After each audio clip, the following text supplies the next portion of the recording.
Pour en revenir sur l'actualité, il semblerait que Manchester United aille chercher De Ligt, non pas maintenant, mais plutôt en fin du mois. C'est-à-dire lorsque le mercato serait sur le point de fermer ses portes. Pourquoi ?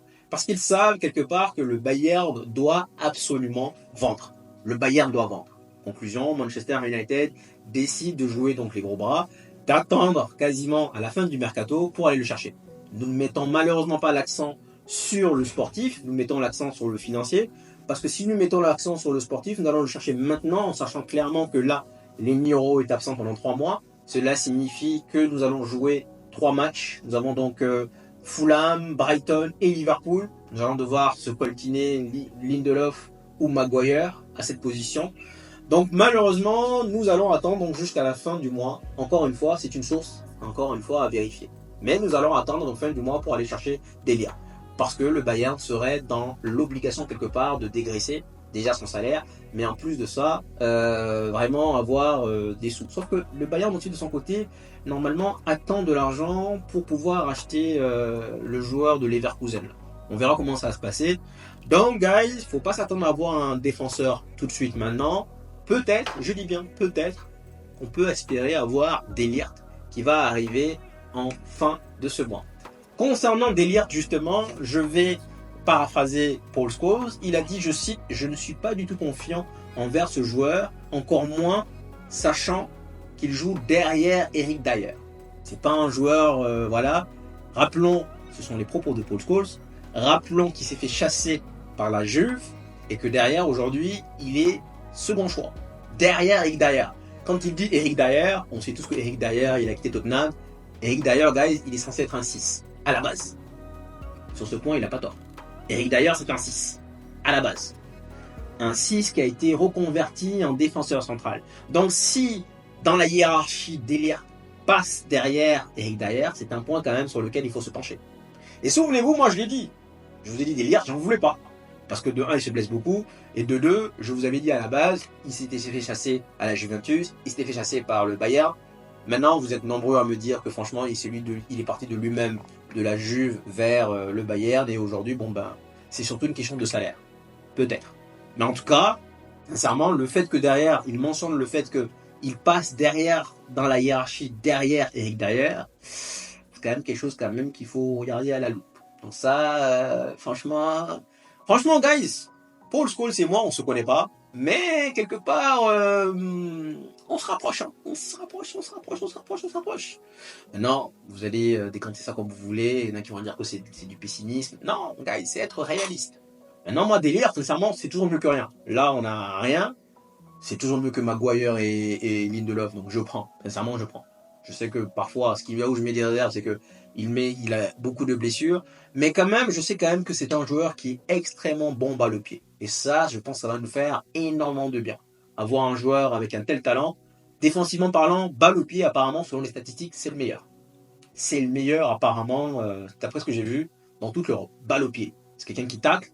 Pour revenir sur les commentaires de Neuer, il dit que c'est un joueur qu'il aime bien. C'est un joueur qui va au duel, qui se lance quand il faut, il tacle quand il faut, il tête quand il faut. Donc c'est vraiment un battant, c'est un soldat. Bon, maintenant, peut-être aussi parce qu'il est derrière dans la hiérarchie, parce que il y a favoritisme. Il y a plusieurs détails. Franchement, il y a plusieurs détails. Mais encore une fois, je l'avais dit, mais je ne serais vraiment pas contre qu'ils viennent, parce que sincèrement, c'est toujours mieux, encore une fois, que Lindelof et Maguire. Ensuite, apparemment, Sandberg a dit un grand oui, majuscule. Il n'a pas dit oui, il a dit oui.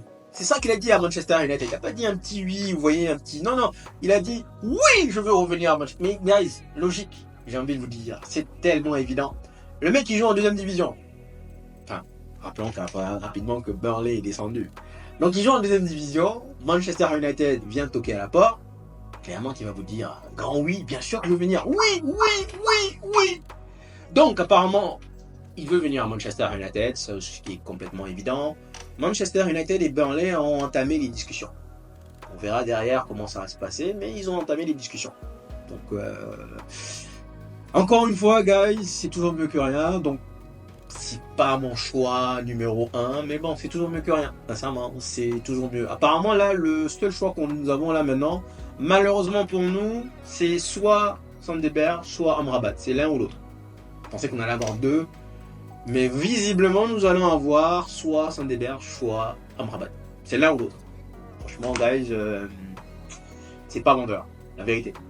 Ugarte, même si j'avais critiqué, c'est toujours mieux qu'un... Voilà, bref. On prend, on n'a pas le choix, mais on prend. Ensuite, autre chose, Bissaka. Bissaka, guys, apparemment, j'avais dit au début, qu'il réclamerait entre 1 800 000 et 3 millions.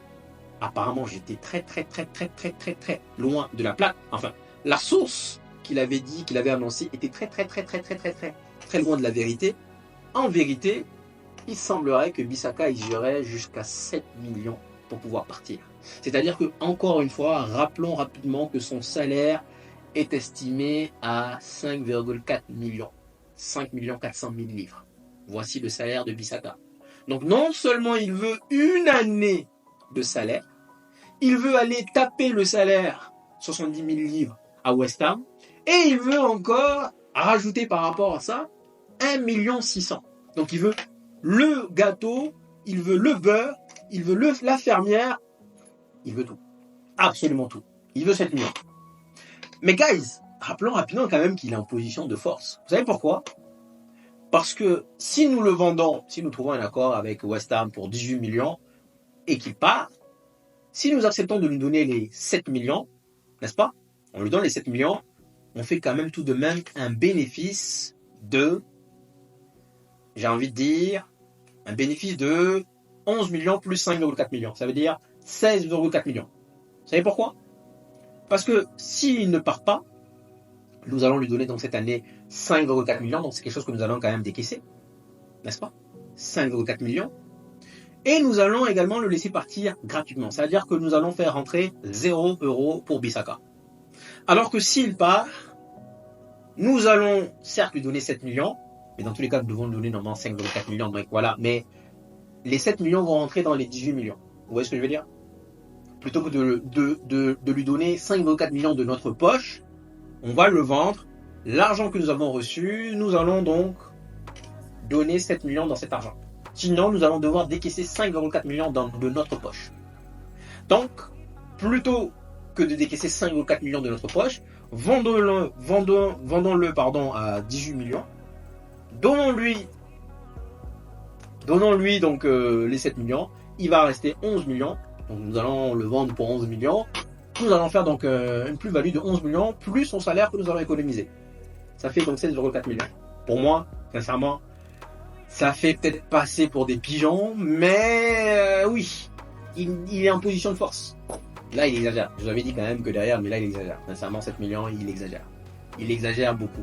Ensuite, il y a une autre question, c'est pourquoi est-ce que le visage de Amrabat est sur le club avec le nouveau maillot? Ça, c'est une question encore. Pour l'instant, j'ai pas encore la réponse. Mais voilà. Donc, guys, je pense que quelque part derrière, nous avons fait le tour. Je crois bien. Donc, demain, nous allons essayer de parler tactique. Et puis, donc, voilà. Guys, merci d'être venus jusqu'ici. Honnêtement, ça fait plaisir. Merci pour le soutien. Comment, like, share. Et bien sûr, vous connaissez la musique. Prenez soin de vous. Prenez soin de vos familles. Et je vous dis, tada! À la prochaine.